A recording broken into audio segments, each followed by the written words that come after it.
नमस्कार, शाम के 5 बजने को हैं। आप देख रहे हैं दंगल। मैं हूं आपके साथ चित्रा त्रिपाठी। बंगाल की खाड़ी से उठा यास तूफान ओडिशा और बंगाल के तटीय इलाकों में तबाही मचाने के साथ ही साथ तेजी से झारखंड और बिहार की ओर बढ़ रहा है। एक ओर इस तूफान को लेकर जहां राहत और बचाव के काम युद्ध स्तर पर जारी हैं, वहीं एक बार फिर यास तूफान को लेकर बंगाल में सियासी तनातनी हो सकती है। वैसे तो अभी मुख्यमंत्री ममता बनर्जी लगातार यास तूफान पर बंगाल में हुई तबाही पर समीक्षा बैठकों में व्यस्त हैं, लेकिन उनके साथ ही राज्य के राज्यपाल जगदीप धनखड़ की भी सक्रियता यास को लेकर देखी जा रही है। बंगाल सरकार के सचिवालय में मुख्यमंत्री के साथ राज्यपाल धनखड़ मौजूद थे। ममता ने अपने शुरुआती आकलन में ही कह दिया है कि बंगाल में यास तूफान 1 लाख लोगों को प्रभावित कर चुका है और 3 लाख घरों को क्षतिग्रस्त कर चुका है। ऐसे में उनकी उम्मीद होगी कि केंद्र बंगाल की ज्यादा से ज्यादा मदद करे। लेकिन 2 दिन पहले जब गृह मंत्री अमित शाह के साथ ममता ने बैठक की थी, तब उन्होंने ओडिशा और आंध्र के मुकाबले बंगाल को एडवांस के तौर पर घोषित कम आर्थिक मदद पर सवाल उठाए थे। पिछले साल बंगाल में आए अम्फान तूफान को लेकर अब तक केंद्र के साथ उनकी तनातनी होती ही रहती है। इसीलिए आज दंगल में तूफान पर बंगाल के सियासी उफान पर बहस करेंगे, लेकिन उसके पहले यह रिपोर्ट देखिए। बंगाल की खाड़ी से उठा यास तूफान ओडिशा और बंगाल के तटीय इलाकों में भारी तबाही मचा रहा है। सुबह 10:30 बजे से 11:30 बजे के बीच यास तूफान ने ओडिशा में बालासोर के 20 किलोमीटर दक्षिण में उत्तर ओडिशा के तट को पार किया। सुपर साइक्लोन यास ने अपनी स्पीड से मौसम वैज्ञानिकों को भी चौंका दिया। हवाओं की रफ्तार 130-40 किलोमीटर प्रति घंटे से लेकर 155 किलोमीटर प्रति घंटे तक पहुंच गई। तूफान की वजह से पश्चिम बंगाल के सुंदरबन, हल्दिया और दीघा में भारी तबाही हुई है। इसका सबसे ज्यादा असर ओडिशा के बालासोर और भद्रक जिलों पर पड़ा है। ओडिशा और बंगाल तट पर यास का कहर शुरू हो चुका है। लैंडफॉल का प्रोसेस शुरू हो चुका है। इस वक्त हवाओं की गति काफी तेज है। यहाँ पे खड़ा होना भी बेहद दूभर हो रहा है। मुझे देखकर आप अंदाजा लगा सकते हैं। और समुद्र की अगर मैं हालत दिखाऊं तो एक्सट्रीम रफ कंडीशन समुद्र की जो होती है वो इस वक्त हमें दिखाई दे रही है। टाइडल वेव है, अब 10 फीट ऊंची है, तो हवा का जो रुख है वो काफी तेज हो चुका है, रफ्तार हो चुका है। आपको बता दें, यहाँ पे अगर हम आपको दूसरी तरफ दिखाएं, आपको दिखाने की कोशिश कर रहे हैं। यहाँ पे देखिए जिस तरह से टिप रूफ है ये उड़ रही है। कुछ लोग बाहर आए हैं इस तरफ देखने के लिए, जो आसपास के लोग हैं। तूफान बहुत तेजी से झारखंड और फिर बिहार की ओर बढ़ गया है। आने वाले 2 दिनों में इसका असर पूर्वी उत्तर प्रदेश में भी दिख सकता है। तूफान का असर जमीन पर जितना दिख रहा है, बंगाल में इसे लेकर उतना ही सियासी तूफान भी उठ रहा है। बंगाल सरकार के सचिवालय नाबन्ना में जब मुख्यमंत्री ममता बनर्जी कंट्रोल रूम में तूफान को लेकर समीक्षा कर रही थी, तब राज्य के राज्यपाल जगदीप धनखड़ भी मौजूद थे। राज्यपाल धनखड़ तूफान के मद्देनजर काफी सक्रिय दिख रहे हैं। गौरतलब है कि 2 दिनों पहले गृह मंत्री अमित शाह के साथ समीक्षा बैठक के बाद ममता ने केंद्र पर बंगाल के साथ भेदभाव का आरोप भी लगाया था। आज के सकाले एक मीटिंग হয়েছে, অমিত শাহ বাবু একটা মিটিং করেছিলেন। 600 কোটি টাকার উপর দেওয়া হচ্ছে উড়িষ্যাকে, 600 কোটি টাকার উপর দেওয়া হচ্ছে অন্ধ্রপ্রদেশকে, আর বাংলাকে 400 সামথিং। তো আমি বঙ্গ সমিতিকে বলেছি যে উড়িষ্যা থেকে বাংলা তো অনেক বড় স্টেট এবং অন্ধ্রপ্রদেশও অনেক বড়, থেকেও বাংলা অনেক বড় স্টেট। তো আমার কথা হচ্ছে যে এত বড় স্টেট হওয়া সত্ত্বেও, ডেনসিটি অফ পপুলেশন আমাদের অনেক বেশি হওয়া সত্ত্বেও, জেলা আমাদের বেশি হওয়া সত্ত্বেও আমরা কেন বারবার বঞ্চিত হচ্ছি। बीते वर्षों में बंगाल और केंद्र के बीच तनातनी लगभग हर मुद्दे पर हुई है, लेकिन चाहे पिछले साल आया अम्फान हो या फिर मौजूदा यास तूफान, तलवारें जब आपदा में खिंची हैं, तो सवाल पूछा जा रहा है कि क्या आपदा में अवसर तलाशा जा रहा है। अनुपम मिश्रा और कमलजीत संधू के साथ आज तक ब्यूरो।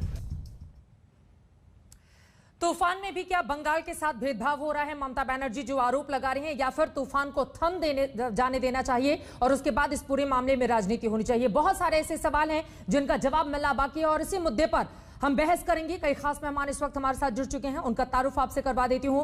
भारतीय जनता पार्टी के राष्ट्रीय प्रवक्ता डॉक्टर संबित पात्रा इस वक्त हमारे साथ जुड़ चुके हैं। मनोजीत मंडल टीएमसी के प्रवक्ता हमारे साथ मौजूद हैं। कुछ ही देर में हमारे साथ एनडीएमए के वीसी शशिधर रेड्डी भी मौजूद होंगे और साथ ही स्काईमेट से हमारे साथ महेश पालावा जी भी जुड़ेंगे। लेकिन आपसे शुरुआत करते हुए मनोजीत मंडल, फिलहाल बंगाल की क्या स्थिति है, क्या जानकारी देंगे? फिलहाल स्थिति अभी जो प्राथमिक जो रिपोर्ट हमारे पास आई है गवर्नमेंट के पास, 3 लाख से ज्यादा घरों में डैमेज हुई है। 15 लाख से ज्यादा लोगों को हम पहले ही हटा दिया था जो डेंजर जोन में थे। 1 करोड़ से ज्यादा लोग करीब करीब 3 डिस्ट्रिक्ट में, 2 परगनाज है, north and south and Midnapore में मैक्सिमम डैमेज हुआ है। 1 करोड़ से ज्यादा लोग अफेक्टेड हुआ है। आपको पता ही ये तीनों डिस्ट्रिक्ट है, ये आप स्टेट में सबसे बड़ा डिस्ट्रिक्ट में माने जाते हैं। और अभी जो राहत का काम चल रही है, लेकिन डैमेज जितना हम एक्सपेक्ट किए थे उतना नहीं हुआ। लेकिन ये प्राथमिक रिपोर्ट है। कल के बाद चीफ मिनिस्टर शायद जाएंगे और ऑफिशियल्स भी जाएंगे, उसके बाद पूरा जानकारी मिलेगा। लेकिन ये ईश्वर की कृपा से किसी का मौत नहीं हुआ, एक एक्सीडेंटल मौत हुआ, ये हमारे लिए बहुत अच्छी खबर है। और जो सरकार जो काम किए हैं पिछले 3-4 दिनों से, उसी का फल मुझे लगता है मिला है। सरकार के कामकाज का ये फल है संबित पात्रा, जिसकी वजह से जिस बड़े नुकसान की आशंका जताई जा रही थी, फिलहाल वो नुकसान देखने को नहीं मिल रहा है। लेकिन राज्यपाल जगदीप धनखड़ भी बहुत सक्रिय हैं। इससे क्या माना जाए कि स्थिति जो डैमेज या जो नुकसान हुआ है उस पर जल्दी कंट्रोल पा लिया जाएगा? ममता बनर्जी के साथ मिलकर काम कर रहे हैं राज्यपाल। संबित पात्रा, देखिए चित्रा जी, मैं प्रार्थना करूंगा कि उड़ीसा, आंध्रा, बंगाल और बाकी जिन राज्यों के ऊपर यश साइक्लोन चक्रवात का इफेक्ट पड़ने वाला है वो कम से कम पड़े, लोग सुरक्षित रहें, जो मछुआरे हैं वो नहीं जाएं समुद्र में, और ईश्वर सबके जान और माल की रक्षा करे, ये मेरी प्रार्थना है।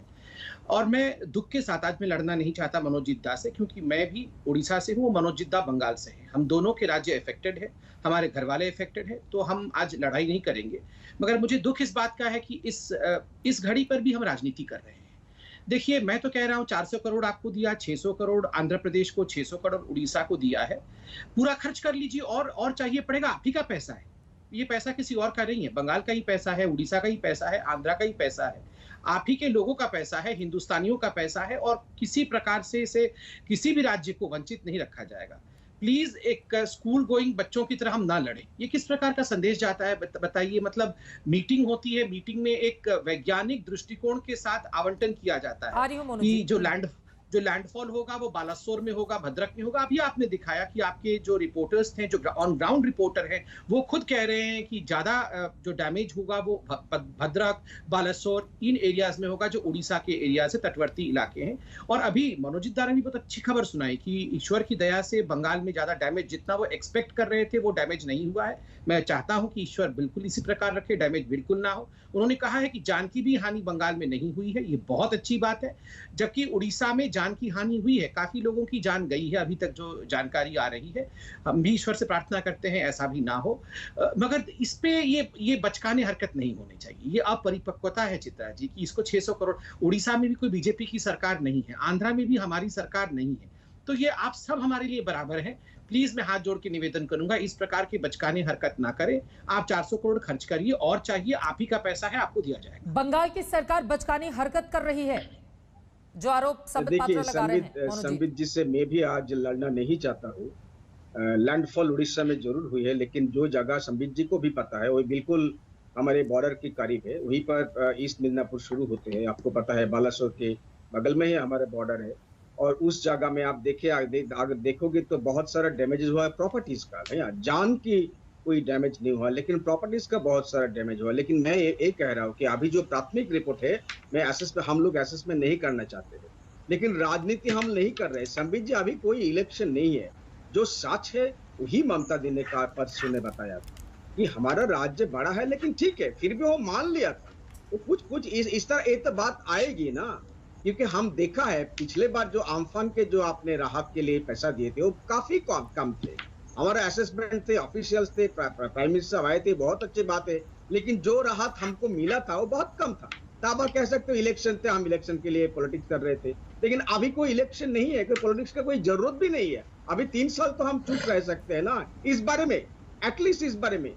लोगों की डैमेज लोगों की बिल्कुल हुआ है, लेकिन प्रॉपर्टीज का हम असेसमेंट करेंगे। असेसमेंट करने के बाद कितना खर्च लगेंगे, कितना होगा, हम ये जान सकते हैं। लेकिन जो अच्छी चीज है, जो सबसे ज्यादा कीमती है, जान किसी का भी नहीं गया। एक से मौत हुई है, एक्सीडेंटल डेथ। इसीलिए हम हाथ जोड़ से प्रार्थना करेंगे संबित जी से, अभी कोई पॉलिटिक्स का घड़ी नहीं है। ठीक है। और साथ ही ये भी पता होना चाहिए संबित जी, हम कोरोना के खिलाफ लड़ रहे हैं। बंगाल में कोरोना के लिए तो बहुत सारा प्रेडिक्शन था, एकदम बिल्कुल डूम प्रेडिक्शन हो गया। यानी कि आपकी जितनी उम्मीदें थी केंद्र सरकार की ओर से आपको मदद नहीं दी गई और भेदभाव किया गया है। आप इसका जवाब दीजिए। महेश पलावत जी भी हमारे साथ जुड़ चुके हैं। उसके पहले जल्दी से जरा ये मैप हम दिखा रहे हैं कि किस तरह से बंगाल की खाड़ी से उठा यास तूफान ओडिशा पहुंचा, वहां पर आज लैंडफॉल हुआ है। अब तबाही की तस्वीरें भी लगातार आज तक आप तक पहुंचा रहा है। उसके बाद बंगाल के तटीय इलाकों को प्रभावित करता हुआ खासतौर से हल्दिया, उसके बाद नंदीग्राम, कई ऐसे इलाके हैं तकरीबन 20 जिले जहां पर सीधा असर पड़ा है।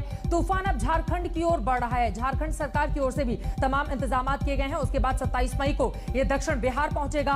बिहार सरकार की ओर से एहतियाती कदम बढ़ाए गए हैं। 28 मई को उत्तर बिहार पहुंचेगा और उसके बाद आपको बताते चले पूर्वी उत्तर प्रदेश, खासतौर से वाराणसी और उसके आसपास के एरिया में इसका सीधा असर देखने को मिलेगा। इस यास का असर अगले आज से 3 दिनों तक रहने की आशंका जताई जा रही है। इसी वजह से एहतियातन इन तमाम राज्य की सरकारों की ओर से कदम उठाए गए हैं और केंद्र सरकार की ओर से भी लगातार बैठकों का दौर इस पूरे मामले में जारी है। संबित पात्रा, जल्दी से अपनी बात कहिए, उसके बाद महेश पलावत के पास में जाऊंगी। भेदभाव अगर आप बराबरी में बांट ही रहे थे और ये एहतियातन एडवांस के तौर पर दिए गए, तूफान से कितना नुकसान हुआ है इसका असेसमेंट तो बाद में होगा, लेकिन पहले अगर आप ओडिशा को 600 करोड़ दे देंगे, आंध्रा को 600 करोड़ दे देंगे, तो सवाल आपसे पूछा जाएगा ना कि 400 करोड़ पश्चिम बंगाल जैसे बड़े राज्य को क्यों? चित्रा जी, मैं पहले आपको समझाता हूं, ये कोई घर का प्रॉपर्टी नहीं है जो बराबरी में बांटना है। ये प्रभाव के आधार पर बांटा जाता है, एक वैज्ञानिक दृष्टिकोण रखते हुए बांटा जाता है कि लैंडफॉल किस स्टेट पे होगा, किस स्टेट को कितनी डैमेज होने की आशंका है, कितनी असेसमेंट है, और ये मौसम वैज्ञानिक करते हैं। उसके आधार पर जो रिपोर्ट आती है उस पर ये निर्भर करता है कि कॉम्पेंसेशन, जो इनिशियल एडवांस पेमेंट होता है वो कितना जाएगा। उसके बाद असेसमेंट होता है कि वाकई डैमेज कितना हुआ, और जो फाइनल कॉम्पेंसेशन होता है वो उसके बाद जाता है। ये कोई प्रॉपर्टी नहीं है जो मोदी जी बांट रहे हैं कि सबको बराबर बराबर बराबर बराबर बांट दे। और मैंने कहा उड़ीसा की सरकार भी बीजेपी की सरकार नहीं है, आंध्रा की सरकार भी बीजेपी की सरकार नहीं है, चाहे वो हमारी सरकार भी होती तब भी। जहां लैंडफॉल हुआ है, जहां लोगों की मृत्यु होने की आशंका अधिक है और हुआ भी है, वहां पहले दिया जाएगा, नंबर 1। नंबर 2, यहां तो खुद बता रहे हैं टीएमसी के प्रवक्ता कि अभी तक तो असेसमेंट नहीं हुआ है, अभी तक असेसमेंट नहीं हुआ है। जो 400 करोड़ आपको दिया गया है वो आपका खर्चा नहीं हुआ है। तो ये रोना धोना क्यों कि आपने क्यों सौतेला व्यवहार, खर्च तो कर लीजिए, उसके बाद और मांगिए ना, आपका पैसा है, आपको मिलेगा। तीसरा, आपने कहा हम एक स्पेशल स्टेट है क्योंकि हम कोरोना से लड़ रहे हैं, इसलिए हमको ध्यान में रखना चाहिए। आप मुझे बताइए, क्या उड़ीसा कोरोना से नहीं लड़ रहा है? क्या उत्तर प्रदेश, झारखंड ये कोरोना से नहीं लड़ रहे हैं? या आंध्र प्रदेश कोरोना से नहीं लड़ रहा है? सारे राज्य आज कोरोना से लड़ रहे हैं। कोई स्पेशल स्टेटस किसी राज्य का नहीं है कि केवल बंगाल कोरोना से लड़ रहा है। इसलिए सबको ध्यान में रख के करा जाएगा और हर विषय पर राजनीति नहीं होनी चाहिए। डिस्ट्रिक्ट मजिस्ट्रेट्स के साथ बैठक हो तो वहां भी राजनीति होगी, साइक्लोन के पैसे के आवंटन को लेकर वहां भी राजनीति होगी। प्लीज ये अपरिपक्व इमैच्योर राजनीति करना बंद कर दीजिए, ये अच्छा नहीं लगता है। मोनोजीत, आप अपनी बात बढ़ाइएगा, लेकिन संबित ये भी है ना कि अगर हम ओडिशा की सरकार को देखें या फिर आंध्रा की सरकार को देखें तो कई महत्वपूर्ण मुद्दों पर केंद्र सरकार को उनका समर्थन हासिल रहता है और ममता बनर्जी कई बड़े मुद्दों पर लगातार मुखर होकर आलोचना करती हैं। तो क्या इसके पीछे की ये बड़ी वजह तो नहीं है? इसका जवाब आप दीजिएगा। लेकिन महेश पलावत साहब, फौरन आपके पास आते हुए हमारे दर्शकों की जानकारी के लिए बताइए, फिलहाल अभी इस तूफान की स्थिति क्या है, किस तरह से आप डिफाइन करेंगे? क्या अब ये धीरे धीरे पश्चिम बंगाल के कुछ हिस्सों को नुकसान पहुंचाने के बाद अब झारखंड की तरफ रुख कर रहा है और वहां पर किस तरह की सतर्कता बरते जाने की आवश्यकता है?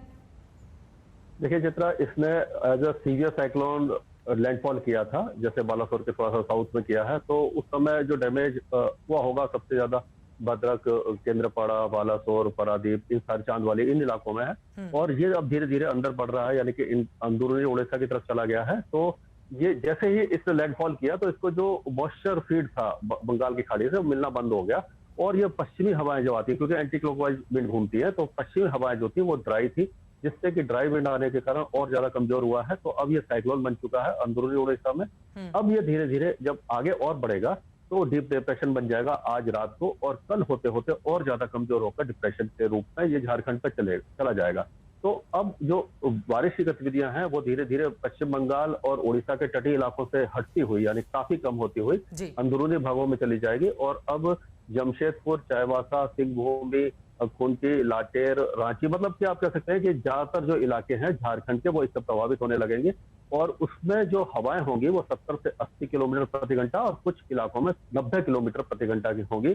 तो डैमेज की आशंका कम है, स्ट्रक्चरल डैमेज की आशंका है थोड़ी बहुत, लेकिन जैसे कि जो प्री मानसून में नॉर्वेस्टर या काल वैसाखी होती है उस तरह का एपिसोड रह सकता है। और ये कल पूरे दिन झारखंड में बारिश होती रहेगी और उसके बाद धीरे धीरे ये पश्चिमी बिहार की तरफ बारिश की गतिविधियां बढ़ेंगी और 27 तारीख से ही बिहार में शुरू हो जाएगी। और जो पूर्वी उत्तर प्रदेश है, यानी कि आप कह सकते हैं कि जो प्रयागराज, वाराणसी और उसके आसपास के इलाके हैं और गोरखपुर तक बारिश बढ़ेगी। तो ये सारे इलाकों में जो भारी बारिश होगी तो ये 27 और 28 तारीख को होगी और धीरे धीरे नेपाल की तरफ आगे बढ़ जाएगा और काफी ज्यादा कमजोर पड़ जाएगा। तो अब अगले 2 दिनों का जो फोकस होगा तो झारखंड, बिहार और पूर्वी उत्तर प्रदेश में होगा। छत्तीसगढ़ के कुछ इलाके इसकी जद में आ सकते हैं। आपने जो बातें कही है इसी से 2 और महत्वपूर्ण सवाल निकलते हैं, जल्दी से मैं उसका आंसर चाहूंगी। तूफान कमजोर कब पड़ता है? और इसके साथ ही अभी हमारे साथ टीएमसी के मेहमान जुड़े हुए हैं, उनकी ओर से कहा गया कि जितने नुकसान का आकलन हम लोगों की ओर से किया गया था उतना नुकसान फिलहाल नहीं हुआ है। तो क्या तैयारी इसके पीछे की बड़ी वजह है कि हमने एहतियातन वो तमाम कदम उठाए थे, चाहे हम ओडिशा में भी देखें, आंध्रा में भी देखें या फिर पश्चिम बंगाल में भी देखें, इस वजह से स्थिति पहले के मुकाबले या जो अनुमान लगाया गया था उसके मुकाबले इस वक्त बेहतर है? जी हाँ चित्रा, देखिए ये जो आईमेट ने और स्काईमेट ने जो फोरकास्ट किया था, ट्रैक एकदम एग्जैक्ट किया है। और ये अम्फन पिछले साल बंगाल में आया था, पश्चिम बंगाल में आया था, तो बहुत ज्यादा नुकसान हुआ था। तो उसका ऑलरेडी लोग सतर्क थे, एनडीआरएफ टीम सतर्क थी और सब लोग सतर्क थे, इसलिए भी इसका नुकसान कम हुआ है। और ऊपर से जितनी इंटेंसिटी हमने सोची थी, यानी कि 160 से 170 या 180 किलोमीटर की रफ्तार होगी, तो 130 से 140 किलोमीटर थी। तो ये भी गनीमत रही, इसके कारण भी जो नुकसान है थोड़ा सा कम हुआ। तो ये सब जो चीजें हैं, और जो कमजोर पड़ता है साइक्लोन वो इसीलिए पड़ता है, जैसे ताऊ में था, आपने देखा था जो अरब सागर में उठा था, वो एक्सट्रीमली सीवियर साइक्लोन के रूप में, यानी 200 किलोमीटर 190-200 किलोमीटर की रफ्तार से आगे बढ़ा था। और जब वो उत्तर भारत में आया था तो पश्चिमी विक्षोभ के साथ इंटरेक्शन के साथ तो दिल्ली, एनसीआर सहित पूरे उत्तराखंड में सब बारिश थी। लेकिन ये जो साइक्लोन है ये सेंट्रल बे ऑफ बंगाल में था, इसको एक तो टाइम कम मिला इंटेंसिफाई होने का, 500-600 किलोमीटर का ट्रेवल था इसका। हाँ। और जैसे ही ये लैंडफॉल करता है तो इसको जो मॉइस्चर फीड बंगाल की खाड़ी से मिल रहा था वो खत्म हो जाता है, और तो जितना मॉइस्चर होता है वो बारिश के रूप में डिप्लीट हो जाता है और फिर ये धीरे धीरे काफी ज्यादा कमजोर पड़ जाता है। वही अब देखने को मिल रहा है। बिल्कुल, और अलग अलग हिस्सों से जिस तरह की तस्वीरें सामने आई हैं वो भी हम अपने दर्शकों को दिखा रहे हैं। और इस वक्त हमारे साथ एनडीएमए के पूर्व उपाध्यक्ष शशिधर रेड्डी भी जुड़ चुके हैं। शशिधर जी, सीधा सा सवाल आपसे मेरा ये है, अभी तूफान की जो स्थिति है उसके बारे में कैसे जानकारी देंगे आप? और पिछले 50 सालों पर अगर हम नजर डालें तो जितने भी तूफान आए हैं सबसे ज्यादा भयावह स्थिति अगर आर्थिक तौर पर किसी ने हिंदुस्तान को नुकसान पहुंचाया है तो वो अम्फान तूफान था। 1 लाख करोड़ रुपए के नुकसान की आशंका, और उसी तरह का राज्य सरकारों की ओर से एक डेटा भी प्रोवाइड किया गया था। अभी की स्थिति का आपका आकलन क्या कहता है शशिधर जी? अभी देखना पड़ेगा, आज तट पार कर चुका है, इसका कैसा प्रभाव होगा, कैसे, मतलब एक तो वीकेंड हो रही है। अभी जैसे महेश जी ने बताया कि मॉइस्चर नहीं मिलने से ये इसकी इंटेंसिटी कम होगी जी। लेकिन मैं समझता हूँ कि पिछले सालों में अगर देखते हैं कि उड़ीसा में जो सुपर साइक्लोन हुआ था 1999 में, मैं समझता हूँ कि इतनी भयानक साइक्लोन पूरे देश में आज तक नहीं आई। उससे बहुत बड़ी पैमाने पे लोगों की मौत हुई थी। इस वक्त मैं वाइस चेयरमैन था नेशनल डिजास्टर मैनेजमेंट अथॉरिटी का। फाइलीन तूफान आया था 2013 में, और उस वक्त भी कहा गया था कि बहुत हजारों के तादाद में लोग मरेंगे क्योंकि ये भी सुपर साइक्लोन बन के रहेगी। लेकिन हमने जो हमारी संसिद्धता थी, मैं एक बार बताना चाहता हूँ कि 2007 में जब मैं सदस्य एनडीएमए का और साइक्लोन सब्जेक्ट में देखता था, मैंने 19 जून 2007 को एक मॉक ड्रिल किया था उड़ीसा में, और उसके बाद हर साल उसी दिन 19 जून को ये संसिद्धता की ये मॉक ड्रिल करते हैं, जिससे तटवर्ती सारे जो वहाँ के डिस्ट्रिक्ट्स हैं वहाँ पर इसको किया जाता है, और इससे बहुत कुछ फायदा हुआ है। फाइलीन तूफान जब आई थी, हमने मरने वालों की संख्या केवल 23 तक हमने सीमित कर पाए थे, और जो हमारी एक बहुत बड़ी रिसोर्स बना के रखा है जब से इसकी स्थापना हुई 2006 में एनडीआरएफ की, और आज ये बेहतरीन काम करता है। बिल्कुल सर, बिल्कुल। और हम मतलब कि आज इतने रिकॉर्ड स्तर पर उनकी टीम सारे जगह पर पहले ही पहुंच गए थे।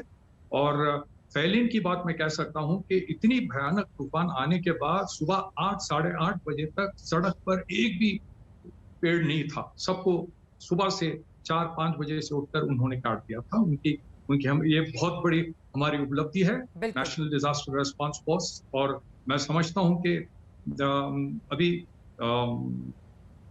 लैंडफॉल हुआ है, लोगों को ज्यादातर मैं समझता हूं कि बंगाल में ज्यादा लोगों को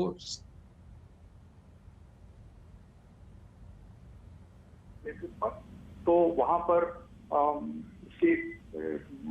अभी देखना है कि फाइनली पहले ये होता है कि केंद्र की तरफ से कुछ फाइनेंशियल असिस्टेंस डिक्लेयर किया जाता है, बाद में बाकायदा स्टेट गवर्नमेंट अपनी रिपोर्ट देती है और उसमें एक सेंट्रल टीम आकर उस पर जांच करती है और उसके आधार पर राज्यों को कंपनसेशन दिया जाता है। सब कुछ एक हिसाब होता है, उसका एक नॉर्म होता है।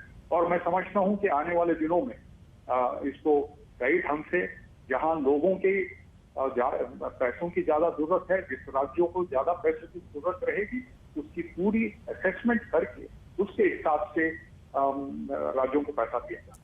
ये सवाल मैंने आपसे इसलिए पूछा था क्योंकि बंगाल को लेकर खासतौर से बीजेपी और टीएमसी के बीच में लड़ाई छिड़ी हुई है इसी वजह से। लेकिन यहां से चुनौतियां हमारी जो रेस्क्यू टीमें लगी हुई हैं उनके सामने क्या खड़ी होती हैं, इसके बारे में आप बताइएगा। लेकिन आपका रुख करते हुए मनोजीत मंडल जी, देखिए जो सीनियर अधिकारी हैं वो भी कह रहे हैं कि असेसमेंट पहले होगा और उसके बाद में अगर जरूरत आपको पड़ेगी तो पैसे दे दिए जाएंगे। इसको लेकर इतना बवाल क्यों?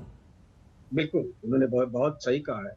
हमारा तजुर्बा देखिए, क्या एक्सपीरियंस क्या रही। एक साल पहले आपने भी कहा कि 1 लाख करोड़ का करीब लॉस हुआ। हमारा असेसमेंट भी ऐसा ही था। हमको आज तक पैसा मिला है सिर्फ 2,500 करोड़। अम्फान के बारे में बात कर रहा हूं मैं। तो ये हमारा एक्सपीरियंस रहा है। हम ज्यादा कुछ एक्सपेक्ट नहीं करते। हमको पता है किस तरह से लोगों को पता है। आप अभी देखे है 600 करोड़ 400 करोड़ हो गया। हम ज्यादा बात नहीं कर सकते, नहीं करना चाहते हैं, क्योंकि हमारा सरकार सदियों से काम कर रहा है, लगातार 10 साल से लोगों के साथ है। ममता दी है और उनका एसोसिएट रात भर वहां पर थी परसों से आप देखिए। और इसीलिए सदियों से मतलब 10 साल से बताया हमारा, मेरा हिंदी में मत जाइए, आपके बांग्ला में मैं जाऊंगा। तो रात भर वहां पर ममता दी थी और उनका जो चीफ सेक्रेटरी, दोनों का ही भाई खो चुके हैं कोरोना में। चीफ सेक्रेटरी की भाई का भी मौत हुआ है 7 दिन पहले, ममता दी का भाई की 10 दिन पहले। लेकिन फिर भी देखिए लोगों के लिए किस तरह से काम करती है। ये हमारा सरकार है, हम लोगों के साथ है, लोगों का आशीर्वाद है हमारे साथ। और अम्फान के बारे में मैंने बोल दिया, हमारा तजुर्बा है कि पैसा नहीं मिलता है भाई साहब, जितना भी बोलो नहीं मिलता है। क्या करे, हम लड़ नहीं सकते। लड़ाई होता है मैदान में जब चुनाव आते हैं। अभी हम कोई राजनीति के बारे में बात कर रहे हैं, सच बात आपको फैक्ट बता रहा हूँ। अब देख लीजिए कि कितना पैसा मिला अम्फान के। अभी तो वो जो ऊन से अभी तक कच्चा है, लोगों का घर अभी तक बना नहीं, क्योंकि हमारे पास उतना पैसा नहीं है। आपको तो देना चाहिए, हमारा ही पैसा है। आपके ऊपर आरोप लगते रहे हैं ना कि केंद्र की ओर से जो पैसा गया था वो खर्च नहीं किया गया। आपके ऊपर तो ये आरोप लगाए थे बीजेपी। उनके पहले अम्फान के पहले 82,000 करोड़ बहुत सारा स्कीम के अंदर आपके पैसा आप नहीं देते हो, तो हम क्या करें। उनका ये कहना है कि पैसा तो आप लोग देते ही नहीं है, ऊंट के मुंह में जीरा। जो भी मदद केंद्र की ओर से मिलती है नुकसान बड़ा होता है, लेकिन मदद उस तरीके से मिलती नहीं है। मतलब अभी साइक्लोन थमा भी नहीं है, किस प्रकार की वहां पर जानो माल का हानि हुआ है वो पता भी नहीं है, और हमारी राजनीति यहाँ आरंभ होगी। इससे दुखद पूरे विश्व में मुझे लगता है ऐसा डिबेट कहीं नहीं होता होगा जो आजकल इंडिया में हो रहा है। देखिए, इन्होंने अम्फान के विषय में कहा कि 2,500 करोड़ दिया। आप याद करिए, इसी विषय को लेकर कुछ लोगों ने पेटिशन डाला, बीजेपी ने नहीं, कुछ लोगों ने जो कि इंडिजिनस निवासी हैं बंगाल के, उन्होंने पेटिशन डाला था हाईकोर्ट में कि जो हमें प्रतिज्ञा किया गया था, चावल, तिरपाल इत्यादि, वो हमें मिला नहीं और उसमें घपला हुआ है। हाईकोर्ट ने उसे पूरा स्टडी किया और कहा कि हाँ, सुओ मोटो तो लगता है कि गड़बड़ी है, तो इसलिए सीएजी का ऑडिट आप कराइए ममता जी। सीएजी के ऑडिट के खिलाफ ममता जी सुप्रीम कोर्ट में गए। अभी भी अम्फान के सीएजी का ऑडिट का विषय सुप्रीम कोर्ट के आगे पेंडिंग है। ऑडिट क्यों नहीं कराना चाहते हैं? ममता जी ने कहा हम ऑडिट नहीं कराएंगे। क्यों नहीं ऑडिट कराएंगे? नंबर 1। नंबर 2, अभी यहाँ जो रेड्डी साहब बैठे हुए हैं, आप देखिए एक सीनियर अधिकारी है, कितने वैज्ञानिक तरीके से उन्होंने समझाया कि मैंने भी आपको कहा था, पहले आपको एक एडवांस पेमेंट होता है कि आप बंदोबस्त करिए, उसके बाद एक चिट्ठी लिखी जाती है सब कुछ मुआयना करने के बाद कितना डैमेज हुआ, ये स्टेट गवर्नमेंट भेजता है। फिर एक सेंट्रल टीम जाती है, राज्य सरकार के साथ मिलकर सेंट्रल टीम जो है वो मुआयना करती है। असेसमेंट होने के बाद वो खर्चा सेंटर के पास आता है और सेंटर उस पैसे को रिलीज करती है। मगर ऐसा आज तक कभी नहीं हुआ है कि साइक्लोन का लैंडफॉल नहीं हुआ है और उससे पहले ममता बनर्जी ने अमाउंट डिक्लेयर कर दिया है। और ये कंपैरिजन क्यों कि ओडिशा को ज्यादा क्यों और हमें कम क्यों? अरे जिस राज्य में ज्यादा डैमेज हो रहे हैं, जो कमजोर राज्य है, जिस राज्य में लैंडफॉल हो रहा है, अगर उसको कुछ पैसा दे दिया गया है तो इसमें इस प्रकार की ईर्ष्या भाव नहीं होनी चाहिए। और अंत में एक बात कहूंगा चित्रा जी, देखिए ये बहुत समय हो गया, कहीं ना कहीं बंगाल की राजनीति में एक बहुत दुर्भाग्यपूर्ण स्थिति हो रहा है। आर्मी, सीआरपीएफ, एनडीआरएफ, आज एनडीआरएफ के खिलाफ भी वहां बयानबाजी हुई है, राजनीतिक बयानबाजी हुई है कि हम कोशिश करेंगे कि सेंटर के जो एनडीआरएफ है उनके साथ हम मिलकर काम करेंगे। क्यों भैया? ये एनडीआरएफ तो नॉन पॉलिटिकल बॉडी है, उनके साथ काम करने में क्या मुश्किल है? वहां की जो आर्मी है आज पानी में इतना डूब कर काम कर रहे हैं, बचाव का काम कर रहे हैं। आप बोल रहे हैं ये सेंटर की टीम है। आप आर्मी के खिलाफ, सीबीआई के खिलाफ, एनडीआरएफ के खिलाफ, बीएसएफ के खिलाफ, ये you are republic of India. ये कोई बंगाल का रिपब्लिक अलग नहीं है जो हम देश के बाहर से किसी को भेज रहे हैं। अरे हम एक ही देश है, एक साथ मिलकर करेंगे हर बात पे इस प्रकार की राजनीति की। बिल्कुल, मुझे ब्रेक पर जाना है, लेकिन उसके पहले मोनूजीत का जल्दी से एक कमेंट ले लेती हूँ। मोनूजीत, हर मुद्दे पर ऐसा लगता है कि पश्चिम बंगाल की राजनीति कहीं ज्यादा हावी रहती है और बाकी चीजें पीछे छूट जाती हैं। यही आज के तूफान के अवसर पर भी देखने को मिल रहा है। आपको दिखा दिया स्टैटिस्टिक के साथ कि अम्फान के जरिए से हम लोगों को कितना राहत मिला। अरे अभी तो असेसमेंट कोई नहीं असेसमेंट के बारे में पूछ रहा था। अब देखा है ग्लेयरिंग जो है फैक्ट्स आपको बताया था और किसी ने भी एनडीआरएफ का समालोचना नहीं की। और सीबीआई के बारे में मत पूछो भाई साहब, सबको पता है अभी वो क्या है। वो कांग्रेस के टाइम है, वो केजेड पैरेट थे, अभी वो रॉटवेलर हो गए। आप पीछे पगला कुत्ता के तरह लोगों के पीछे छोड़ देते हो। ये किस तरह का सीबीआई है? क्या बोलते हैं आप? मतलब ठीक है, अगर दोनों ही टीमें यानी कि केंद्र और राज्य मिलकर एक साथ कदम से कदम मिलाकर नहीं चलेंगी तो इस आपदा के स्थिति में भी जब लोगों को ज्यादा से ज्यादा मदद पहुंचाए जाने की जरूरत है, उसमें अवसर तलाशने की कोशिश राजनीतिक दलों की ओर से क्यों की जा रही है, ये अपने आप में बड़ा सवाल है। यहीं से चर्चा में आगे बढ़ेंगे। कल में बहस जारी है यास को लेकर। आसपास आखिर राजनीति हमारी राजनीतिक पार्टियां क्यों कर रही हैं, ये अपने आप में बड़ा सवाल है। राजनीतिक मेहमानों के पास हम जाएं उसके पहले एक डेटा बताते हुए शशिधर जी मैं फौरन आपके पास आना चाहूंगी। अगर पिछले 5 सालों की स्थिति पर हम नजर डालें, 2020 में 5 तूफान आए थे, 113 लोगों की जान गई थी। 2019 में 8 तूफानों ने दस्तक दी थी, 105 लोग मारे गए थे। 2018 में 7 तूफान, 131 लोगों की जान गई थी। 2017 में तूफान तो सिर्फ 3 थे लेकिन 200 लोगों की जान गई थी और उसमें वो मछुआरे थे जो समंदर में फंस गए थे और फिर उनका रेस्क्यू नहीं हो पाया था। और 2016 में 4 तूफान जिसमें 6 लोगों की जान चली गई थी। ये एक लंबा डेटा है, लेकिन इस सब के बीच में आपसे जानना चाहूंगी जो रेस्क्यू टीमें इस वक्त मौके पर लगी हुई हैं, चाहे हमारी एनडीआरएफ की टीम हो, एसडीआरएफ की टीम हो, कई जगहों पर सेना की भी तैनाती हुई है, उनके सामने अब यहां से किस तरह की चुनौती आप देख रहे हैं? और मैं चाहूंगी वो तस्वीरें भी दिखाएं जो अलग अलग हिस्सों से सामने आई हैं।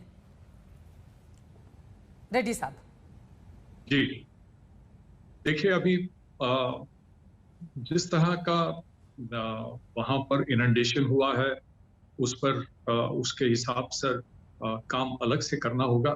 जो घर टूटे पड़े हैं उनमें से रेस्क्यू करके उनको हटा के वगैरह हटाने की जरूरत होगी। सड़कों को एकदम ट्रांसपोर्ट में कोई दिक्कत ना आए, सड़कों को पूरी तरह से क्लियर करने की जरूरत पड़ेगी।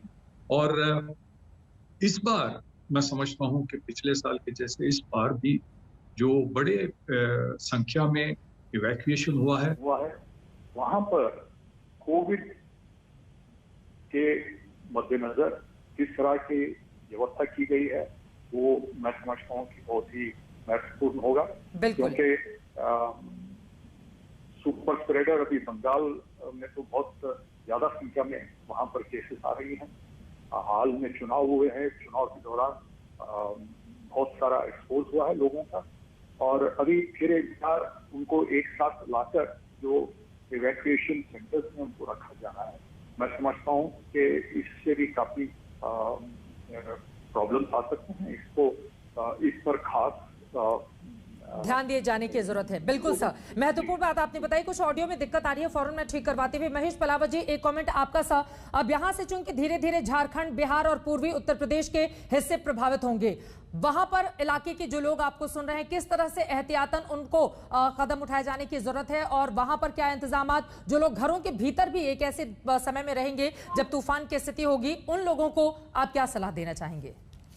देखिए, जितना इस समय जो अंदरूनी जिले हैं उड़ीसा के, उस इलाके में भारी बारिश ऑलरेडी हो रही है, हवा तेज है और जैसे जैसे आप सुबह का समय आएगा कल सुबह तो हवा कमजोर होती जाएगी, लेकिन 60 से 70 किलोमीटर प्रति घंटा की रफ्तार से जो हवा चलती है तो उसमें भी जब तेज बारिश के साथ इस तरह की हवा चलती है तो टिन शेड वगैरह उड़ने के चांसेस रहते हैं, एस्बेस्टस शीट वगैरह के, और जो लूज आर्टिकल है वो इधर उधर उड़ते हैं और पेड़ वगैरह गिरते हैं, कम्युनिकेशन लाइन वगैरह गिर सकती है, बिजली वगैरह के तार गिर सकते हैं। तो उस समय हम कहना चाहते हैं कि आज से लेके अब से लेकर के कम से कम कल दोपहर तक जो झारखंड के लोग हैं उनको एहतियात बरतना बहुत जरूरी है। अगर जरूरी ना हो तो घर में ही रहें, क्योंकि एक दिन में कुछ नहीं बिगड़ने वाला है। एक दिन में अगर आप घर में रहेंगे तो कोई पहाड़ नहीं टूटेगा, लेकिन अगर आप बाहर निकलते हैं और कोई हादसा हो जाता है तो वो ज्यादा खतरनाक होगा। तो अपना बचाव करना बहुत जरूरी है, पब्लिक खुद अपना बचाव करे और एडमिनिस्ट्रेशन तो लगा ही हुआ है, रिलीफ कैंप वगैरह वहां पे भी है। और उसके बाद जो बिहार और पूर्वी उत्तर प्रदेश है, ये 27 की जो दोपहर से लेकर के 28 तारीख तक इस इलाके में भारी बारिश हो सकती है, लेकिन उस इलाके में खतरा काफी कम है, हवाओं की रफ्तार काफी कम हो जाएगी, केवल बारिश का खतरा है। तो हम कह सकते हैं कि झारखंड और जो बिहार के दक्षिणी इलाके हैं, दक्षिणी पश्चिमी इलाके, इन इलाकों को ज्यादा सतर्क रहने की जरूरत है। और उसके बाद यानी कि कल शाम या रात से खतरा काफी ज्यादा कम हो जाएगा, केवल बारिश रहेगी। तो केवल एक दिन की बात है, एक दिन अगर आप अपने आप का संयम बरतते हैं तो यह आपके लिए बहुत ज्यादा अच्छा रहेगा। लोगों की भागीदारी बहुत ज्यादा अहम है और स्थिति की गंभीरता को भी लोगों को समझना होगा। अब सीधे मैं संबित आपके पास आऊंगी। मोनोजीत, एक बार फिर से आपका रुख करते हुए, चूंकि बंगाल में लगातार आप लोग केंद्र की मंशा को लेकर सवाल खड़े कर रहे हैं, लेकिन संबित पात्रा ने ब्रेक से पहले महत्वपूर्ण बात कही थी ना, ओडिशा में नवीन पटनायक की सरकार है, जगन मोहन रेड्डी आंध्र प्रदेश के मुख्यमंत्री है, वो तो बीजेपी से उनका कोई सीधा ताल्लुक है नहीं। अगर उन लोगों को दिक्कत नहीं है, हमेशा ममता बनर्जी या टीएमसी की सरकार को केंद्र कुछ भी करे, हमेशा उस पर सवाल खड़े करना है, यानी कि चित भी मेरी पट भी मेरी। फिर से आपको इतिहास दोहरा देता है। पिछले साल चले जाइए 2020 अप्रैल में बंगाल में केसेस का 1000-2000 केसेस थे, टीम भेजा गया। उड़ीसा और आंध्र प्रदेश को नहीं भेजा गया, यूपी को नहीं भेजा गया। और अभी जो हर जगह यूपी में जाओ, मध्य प्रदेश में, कर्नाटक में सबसे ज्यादा केसेस है, टीम नहीं भेजा जा रहा है। ये क्या है? सीबीआई को आप खुला साड़ के तरह छोड़ देते हो। जब चार्जशीट फाइल करो उसी दिन आपको अरेस्ट करना चाहिए। सीआरपी आके गोली मार देते हैं विदाउट प्रोवोकेशन, हमने देखा है। और ममता दी के किस तरह का घिर गया, छोड़ो अभिषेक के जो फैमिली के उनके खिलाफ भी सीबीआई भेज देते हो। इलेक्शन के बाद में सीबीआई चले जाते हैं इनको फैमिली को हरास करने के लिए। अरे क्या हुआ? ऑडिट के बारे में सब भाई साहब बात कर रहे थे, क्या हुआ ऑडिट का? क्या हुआ ऑडिट का? पता ऑडिट का टीम तो आपके पास है। 1 साल हो गया कोई ऑडिट नहीं हुआ, इसका मतलब कोई करप्शन नहीं है। फिर भी आप कहते हो करप्शन है, ट्रिपल चोर 4 चोर कह के आप इलेक्शन लड़ा। क्या हुआ इलेक्शन का नतीजा सबको पता है। तो हम क्या कहें? हमको टारगेट किया गया है, बंगाल को खास करके ममता दी को टारगेट किया गया है। करते जाओ, करते जाओ, कोई प्रॉब्लम नहीं, लेकिन हम लड़के लेंगे क्योंकि बंगाल की जनता हमारे साथ है और हमारे पास है। पैसा आप देंगे तो अच्छा है, पैसा नहीं देंगे तो हम क्या करें? लोगों के पास जाएंगे, पैसा उठाएंगे, हम चलना मांगेंगे। साइक्लोनिक चिल्लाना बंद करे तो मैं कम से कम शांति से बात करूं। और मैं एक निवेदन करूंगा, जहां लोग साइक्लोन से प्लीज मैं आपसे रिक्वेस्ट करूंगा कि कम से कम इन विषयों पे तो ऐसे लड़े ना हम। ये अच्छा लगता है क्या? ये अभिषेक के घर में सीबीआई चली गई, अभी आप सीबीआई को कुत्ता बोल रहे थे, अभी सांड बोल रहे हैं। ये साइक्लोन में लोग परेशान हो रहे हैं, लोगों की जान जा रही है। आप प्लीज सर थोड़ा तो आप एक प्रोफेसर हैं, मैं एक डॉक्टर हूं, हम तो ऐसे बिहेव करें ना। ये सांड कुत्ता ये क्या हो रहा है sir? Please let's behave as what we are. देखिए मुझे बहुत दुख हो रहा है इस बात का। ममता दी को ममता बेगम क्या क्या कहते थे? क्या ममता बेगम, ममता दीदी साइक्लोन के बीच में क्या हो रहा है? आप डॉक्टर प्लीज चित्रा जी, मैं मोनोजीत मंडल तूफान पर ही रहे। एक बार सुन लीजिए संबित पात्रा को, फिर अपनी बारी में आप बोलिएगा। ठीक है, कोई बात नहीं। चलिए, मुझे तो कभी कभी लगता है चित्रा जी, अगर दूसरे देश के लोग हमारी बहसों को देख ले तो कुछ लोगों की तो जान भी जा सकती है। उनको विश्वास भी नहीं होगा कि साइक्लोन हो रहा है और यहाँ पर इस प्रकार की लड़ाई हो रही है। आप बताइए क्या क्या बेतुकी बातें हैं। Supreme court, high court, CBI, ED, ये अभी विषय उन सबका है।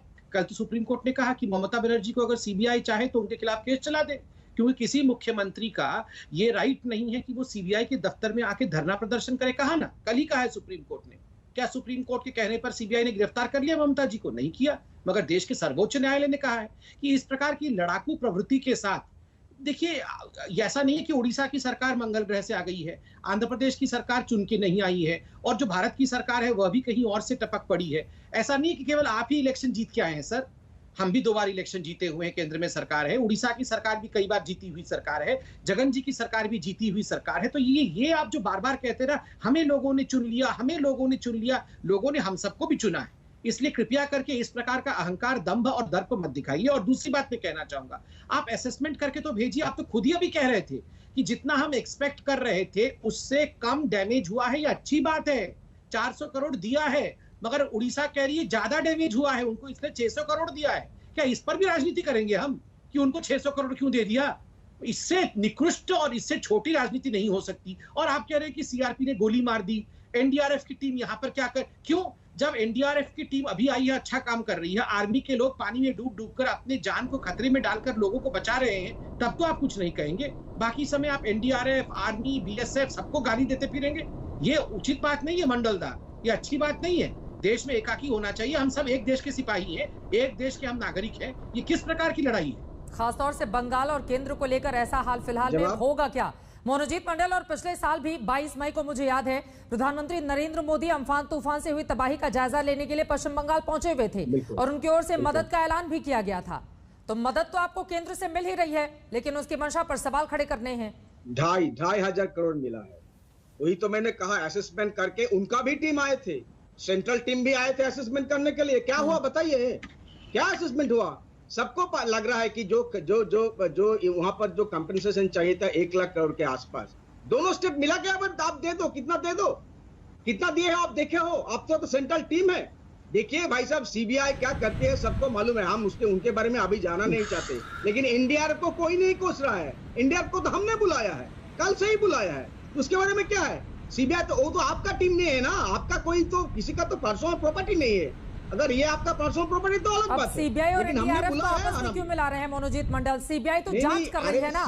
अब सीबीआई जांच करे नहीं करे वो भी फैसला आप ही लोग लेंगे, तो ऐसा कैसे चलेगा ये बताइए ना। हम एनडीआरएफ पर रहे ना, एनडीआरएफ, एसडीआरएफ, सेना की जो टीमें इस वक्त वहां पर अपनी जान जोखिम में डालकर मदद कर रही है। अरेस्ट किया गया, जांच खत्म होने के बाद किसी लोगों को अरेस्ट नहीं किया जाता है। सुप्रीम कोर्ट में भी तमाचा मिला। अगर ममता दी कोई इलीगल काम कर रहा था, बहस करने बैठे नहीं है सर। इन लोगों को तो बेल तूफान पर हो रही है ना मनोजीत। किस तरह से बेल को रुका गया? नहीं, हम एक एग्जाम्पल दे रहा हूँ, और ये भी एक आपदा, कोरोना भी एक आपदा। पिछले साल हम देखा है किस तरह से टीम भेजा गया। अभी टीम भेजो, अभी यूपी में टीम भेजो, बंगाल में भी टीम भेजो, देख के जाओ किस तरह से हो रहा है काम। आप तो अभी टीम नहीं भेजते, जब केसेस नहीं थे टीम भेजते। इसका क्या मकसद होता है? आप बोलिए।